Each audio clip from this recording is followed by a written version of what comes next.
This video will explain how to remove and install a compressor manifold.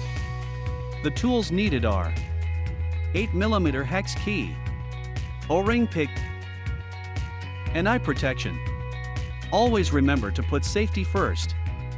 Step 1. Evacuate your vehicle's air conditioning system, remove lines, remove compressor, and locate manifold on old compressor. The manifold is usually on top of the compressor secured by 4 8mm hex bolts. Note which way the manifold sits on the compressor. Clean around manifold and remove excess dirt before removing hex bolts. Step 2.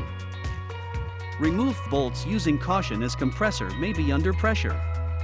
Remove manifold from old compressor, taking care not to get any dirt inside manifold. Step 3. Place new compressor facing the same way as the one removed from the vehicle. Locate shipping plate on top of compressor. Undo bolts. Caution! Every GPD compressor is tested before leaving factory, so there is a high probability that it will be under pressure. Use caution when removing plate. Step 4. Remove shipping plate exposing center of compressor. Use caution not to get dirt inside the compressor or knock compressor over. GPD compressors come with the correct amount of oil for your vehicle's air conditioning system. Step 5.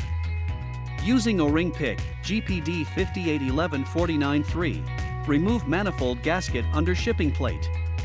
Step 6. Locate the manifold gasket in place on compressor where the old one was located. Step 7. Place manifold from old compressor onto your new compressor and tighten. Caution! Note to make sure the manifold is in the right direction. It will fit on the compressor backwards and will have a dramatic effect on the performance of your new compressor.